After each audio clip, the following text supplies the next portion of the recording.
Hello, and welcome to Fiber Town. This is episode 112. It's May 28th, 2015, and welcome.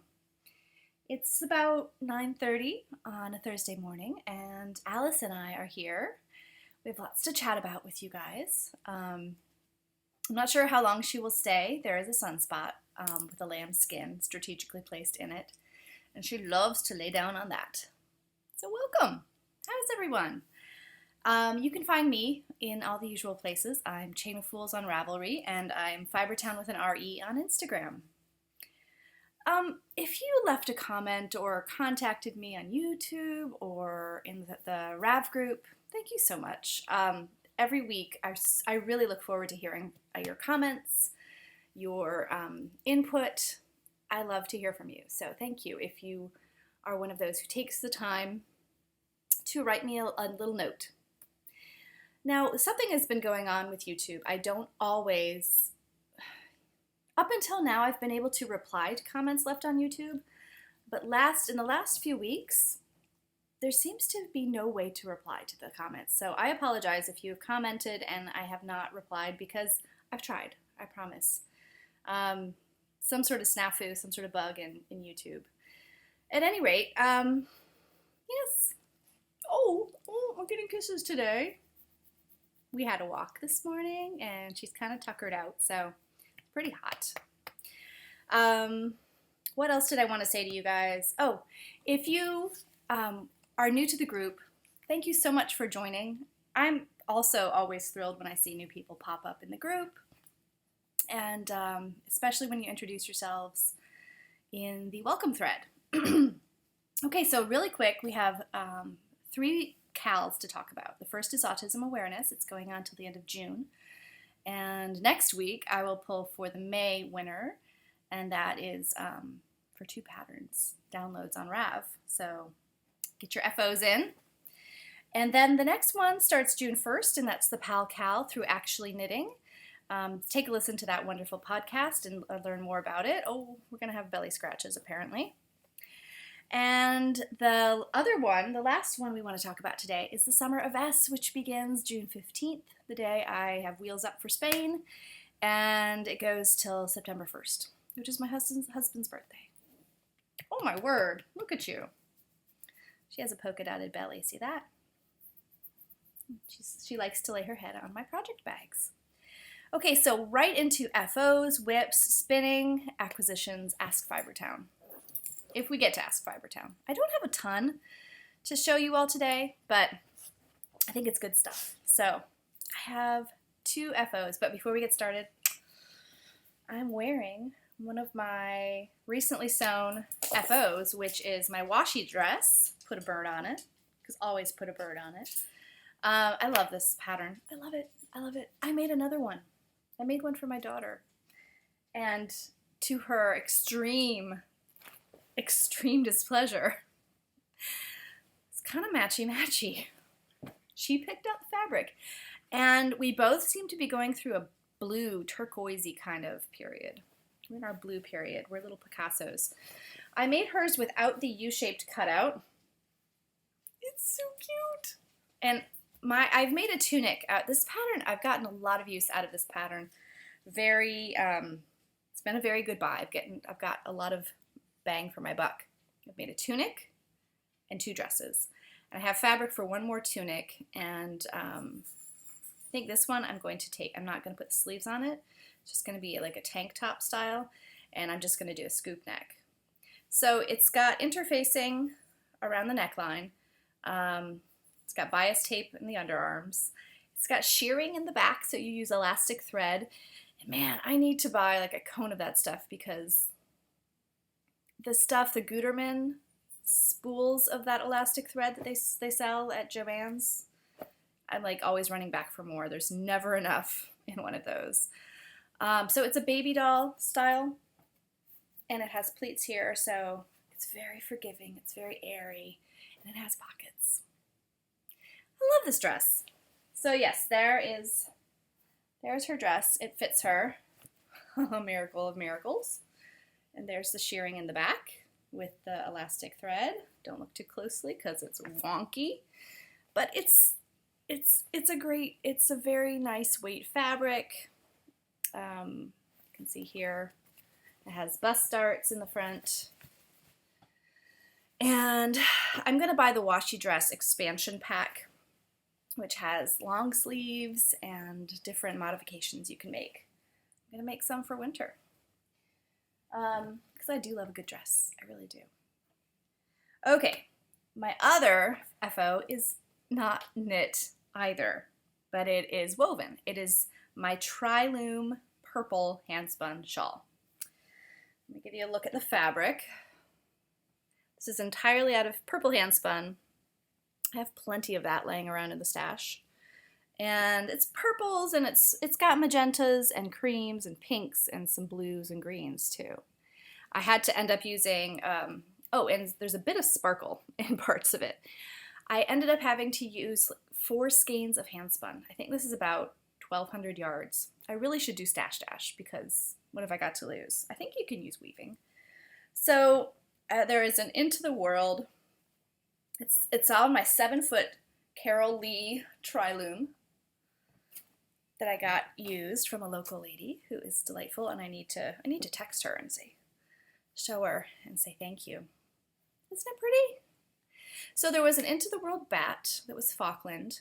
There was a Misty Mountain merino top that was spun. There was a Polworth silk that I dyed. And that actually I ended up using for the edging. I crocheted an edging just to stabilize the top. I actually ran a thread through the top, just a long piece of yarn, before I took it off the loom because it wasn't as stable as the other continuous thread method of weaving. This is the cut thread method where you actually warp it and then weave it. There was a third, oh, and then there was an unknown little skein of handspun that I got at my very first homespun yarn party. Don't remember the fiberista, excuse me, oh my goodness, who made it, but she had a very narrow drum carder, and I think she called them fairy bats, and yeah, okay.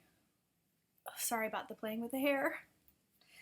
So, I still have to deal with the fringe. You can tell it is kind of out of control. It's super cozy. I love the look of the fabric. Somebody on Instagram said it looked like Chanel fabric. I can see where they're coming from. It's a much bigger weave. I used double thickness of the thread. So, I'm not completely sold on this method of weaving, I have to say. I'm glad I have the loom. I'm glad I'm trying it. I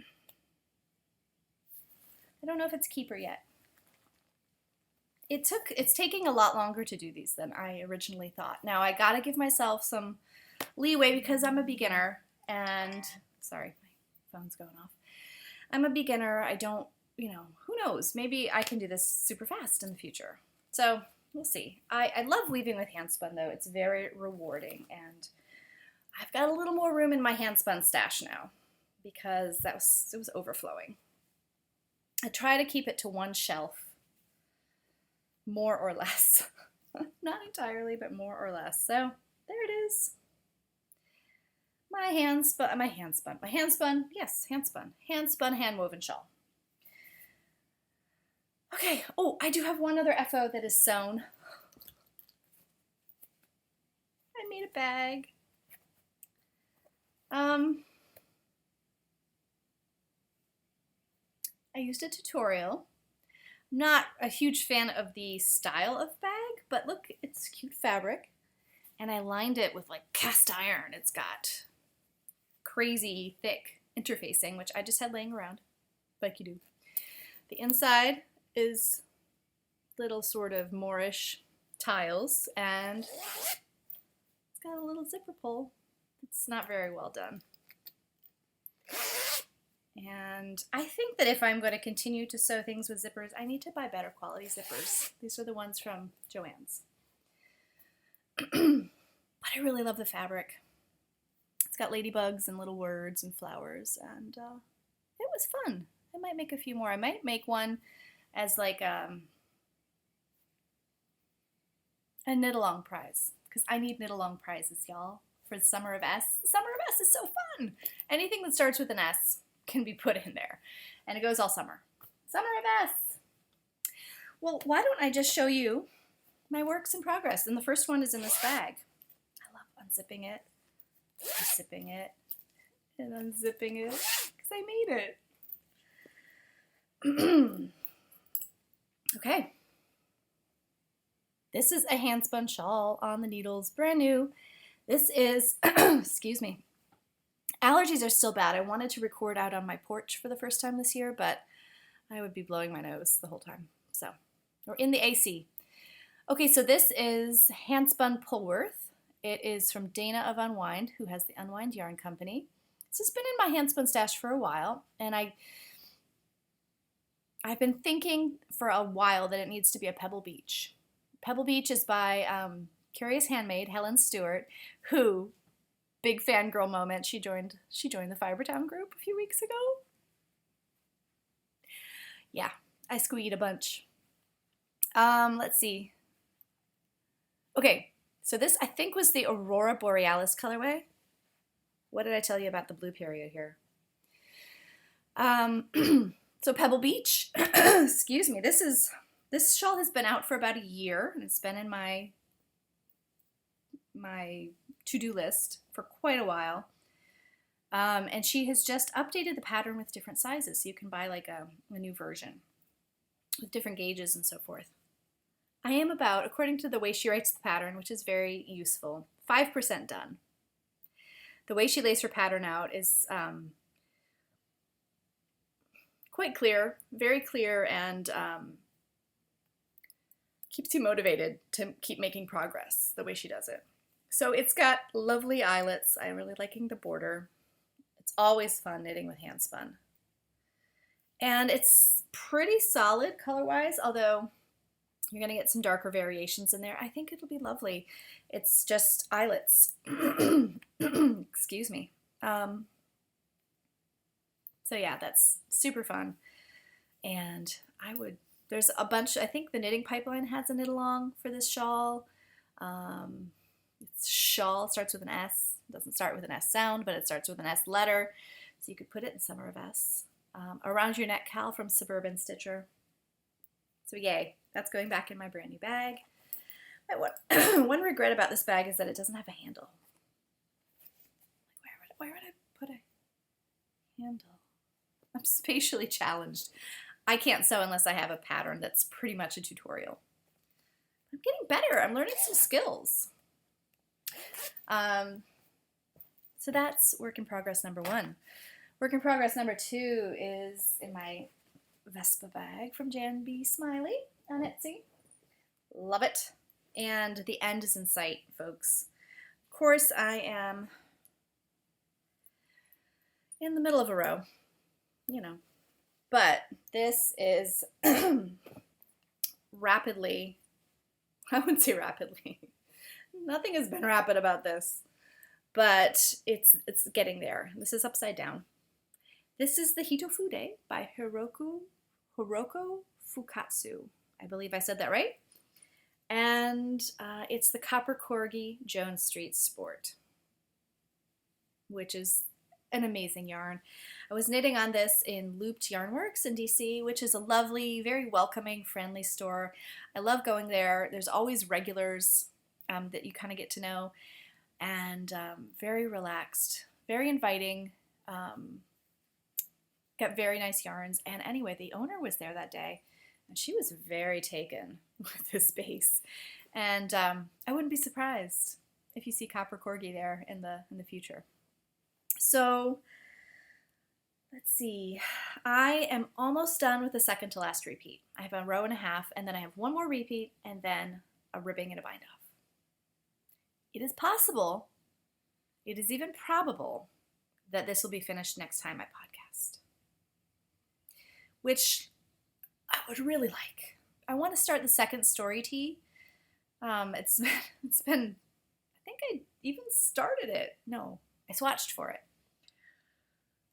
Just to see, if the fabric was good with the particular needles. Anyway, please be done soon. This is the fig colorway, and I'm gonna be sad. I want it to be done, but I'm gonna be sad that I'm not knitting with this yarn anymore. I'm on the 4th skein. I just cracked into the 4th skein, so I will definitely have a skein left over. So lovely stuff. And yeah, I really should do stash, shouldn't I? I don't know. Okay, last thing on the needles is in my Magnolia 13 bag. Put a bird on it. This is my May sock. There's the first one, junk yarn socks, made out of little scrappy nuggets. This is the second one, and it's in the Poke Me Not from Jan B. Smiley because, yeah, ouch. Okay. Oh, look, a drop stitch. Don't knit in the movies, folks. Yeah. I'm almost to the end of the foot before I do the toe decreases. And look, I had a nugget of rainbow self-striping. Isn't that fun? Double gusset from Christy Payne. I have this horrible feeling that I said Christy Brockway. It's Christy Payne, right? She's the, I'm going to have to double check now. Where's my iPad? Oh, great, no iPad. Okay, I'm pretty sure that's it. Don't know why I might have said, I had this horrible feeling like I woke up in the middle of the night and said, did I say her name right? Anyway, Turtle Girl 76. Now I'm worried that I have that wrong too. Okay, I'm going to double check in a minute. Anyway, it's a sock. It's my vanilla sock on US 1.5s, 2.5 millimeters, Addy sock rockets. Super sharp. They poke you in the leg. Use a Poke Me Not. And just little nuggets, little scrap nuggets. I think this one is No Makers. Someone sent me. I got that awesome. It was at Knit Vision. She the one who sent me the No Makers. I'm so enjoying those. I'm enjoying all of them. So this needs to get done. And the reason it hasn't is that we haven't been going to soccer lately. There have been too many end of the year events happening. And actually soccer was canceled for Memorial Day weekend. So that would have been a game and 2 practices. So those haven't gotten touched. Except when I went to Pitch Perfect 2. So silly. At the movies and tried to knit. Usually I have no problem, but I don't know. I have a very juvenile sense of humor, and so I was just laughing during that whole movie. Yeah. Those are my whips, folks. No more. I do have spinning. I spun up, yesterday, I spun up a bat.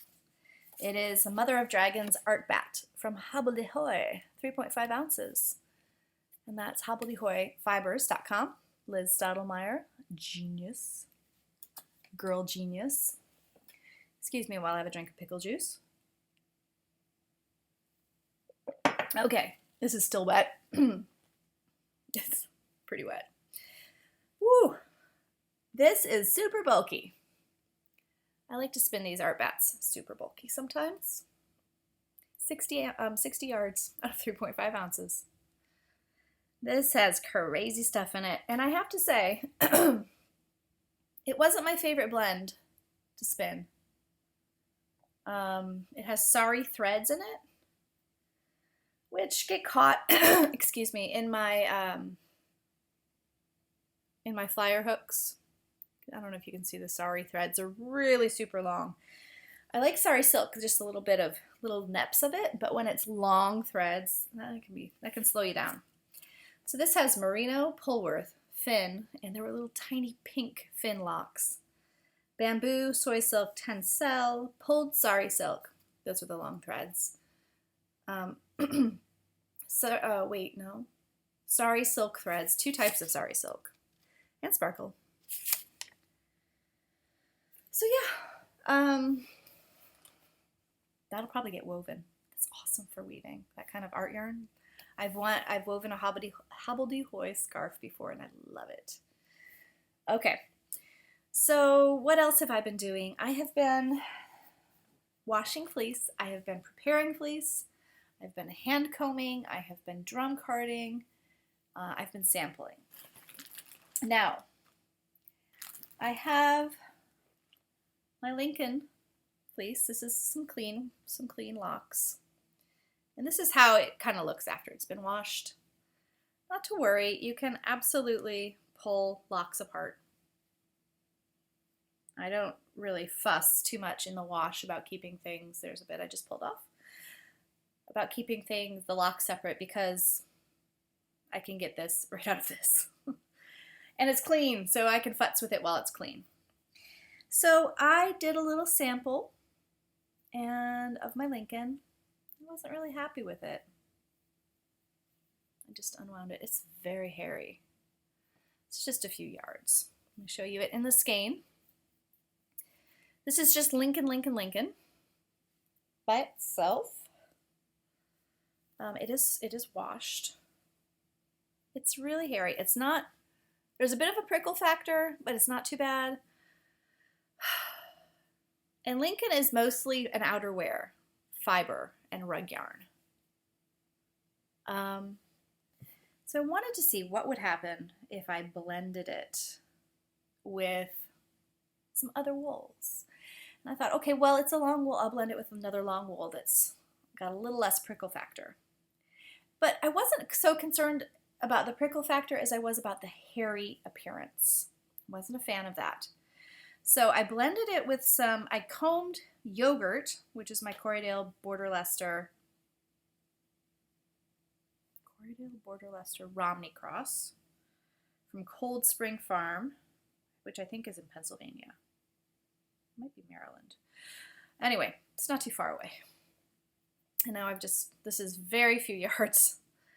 And this is not washed, but this is a yogurt and Lincoln blend. And there is less of a hairiness to it. I don't know if you can tell.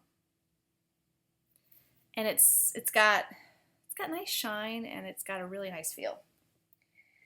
Then my kind of geniusy fiber friends that I text with, they're both named Sarah.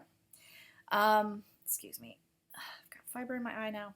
I'm just not super happy with this. What else can I blend it with? What did they say? Somebody said something like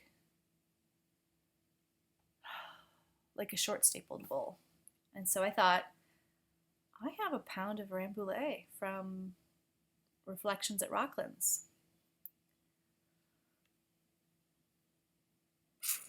So I combed the Lincoln with some Rambouillet, which is not easy.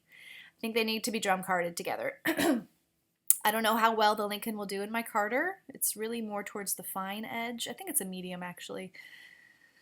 But I'm thinking if I sandwich the Lincoln, but no, I really want to blend the Lincoln. So we'll see. A hackle would be ideal, most likely, but I don't think that's in my future right now. I love the way this came out. Love it. It's got a beautiful salt and pepper appearance. The shine of the Lincoln is really compromised, though, by the matte qualities of the short Rambouillet. But it's wonderfully springy. I haven't washed this yet.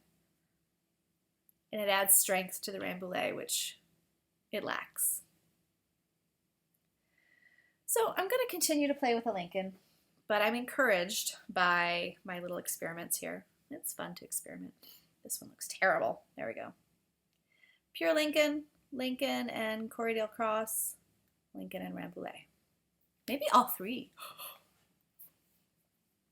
So fun stuff, fun times, good times, people.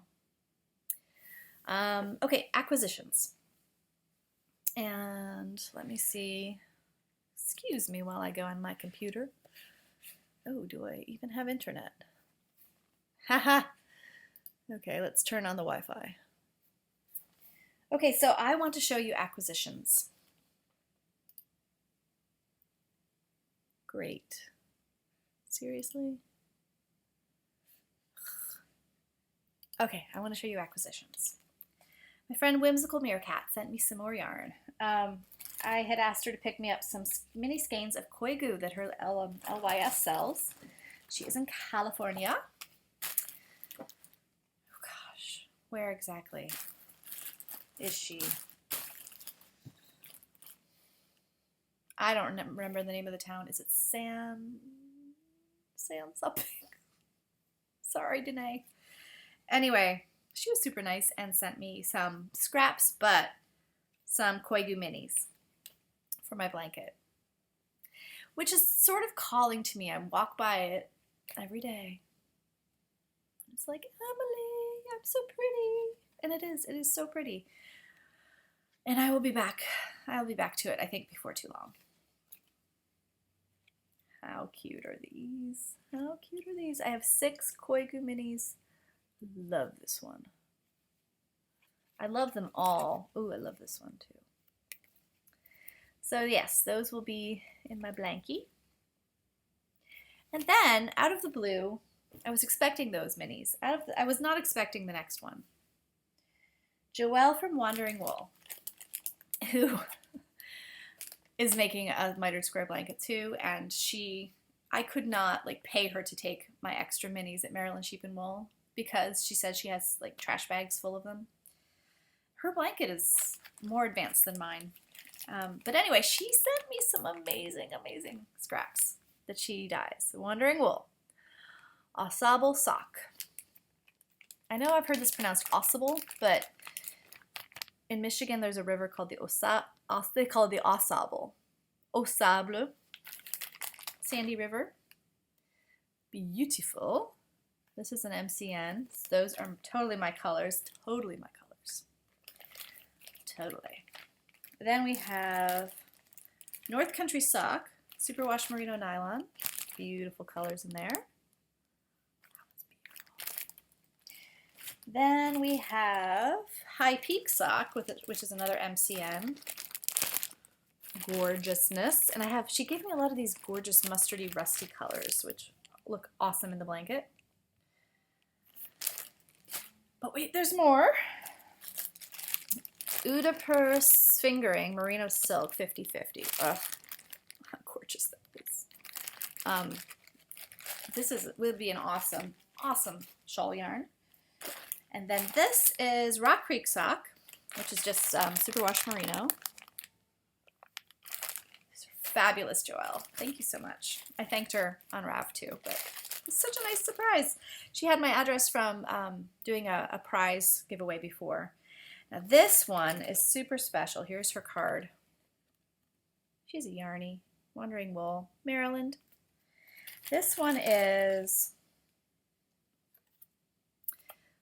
called Mojave, and it is 100% linen, fingering weight. I am incredibly taken with this. Look at the shine on it.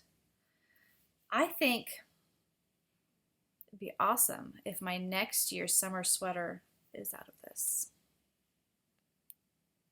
It's amazing. I'm gonna swatch with it, or I'll knit it into my blanket and see how it feels to the hand. Because 100% linen can be kind of unforgiving, but this feels really good. I tried to knit with that Euroflax linen, didn't enjoy it. But this is shiny and lovely. So then, still no internet? Seriously? I wanted to do an Ask Fibertown, but neglected to bring my iPad. I swear. Let's turn the Wi-Fi off and back on again, shall we? And maybe I can just go into my phone, which of course I'm going to have to log in again. Alice, where are you? Can you come and entertain us? Okay. No, she's not here. Okay, all right, not too bad. Oh, yay, I have a new group member. Hi, Christy B66. Okay, Ask Fibertown. I remember the gist of this Fibertown, but I don't remember the name of the person who asked it. Okay, here we go. Nirvana Knitter. And this is my last Ask Fibertown that I have. I mean, I can answer more questions if you guys ask them, but this is the last of the questions that I have.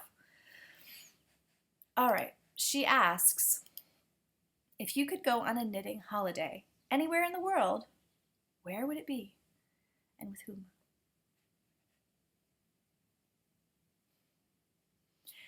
Well, I'm assuming that by knitting holiday you mean, because every holiday I take is a knitting holiday, but like to a place that has fibery meaning. Well, lately I have been very inspired by pictures of Montana. Yes. Sheepy, sheepy, sheepy. That's where the wool for Brooklyn tweed yarn comes from, and I have a friend who lives in Oregon who's visiting relatives in Montana, and they have a sheep farm, and I'm just, oh my gosh, would love, it's beautiful. I'd love to go to Montana. I want to go to Iceland pretty badly.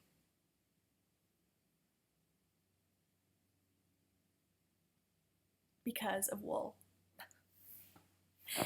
It's a very knitting friendly place. The Lopi yarn, the geography, the geology is amazing. The sheep, the sort of Viking heritage and myths around the place all very much attract me. And I have heard that you can buy yarn in the post office. So, yeah. Love to go to Iceland, Montana, Iceland, and then, of course, Scotland. There's so much about that particular destination that attracts me. The wool, the archaeology, and prehistoric sites. I had a double major in undergrad in anthropology and French. I know, super marketable. And I did some digs when I lived in France. Very easy to do archaeological digs. And I think I've talked about it before. I excavated an Iron Age burial site of a Celtic society, matriarchal, warrior maiden, buried with her chariot. She was 6 feet tall. I excavated the grave of a young girl, probably about 10 years old. She still had some baby teeth. And so that part of Scotland attracts me. Okay, the kilts, the whiskey, the wool, the standing stones, the landscape. Would love to go to Scotland. Now, I've been watching the Fluffy Fibers podcast with Isabelle, and she lives in a town where I used to live in France. And she's been talking about a festival in France called Le Lot et la Laine. So it seems like it's an American-style fiber festival. In fact, it's organized, or it was founded by an American woman. And I would love to go back and sort of see what kind of wool culture there is in the southwest of France. Southwest. And, oh my goodness. Where else? I wouldn't say no to, riding a camel in Mongolia. I'm up for anything. But those are the places and the trips that come to mind. And now, as far as Scotland goes, there is probably, possibly, likely a trip to the Orkney Islands being organized for 2016. So I'm winning the lottery, and I'm going with Fibertrack Sarah to the Orkneys, and it's going to be a wool and whiskey trip. That's my plan. Yeah.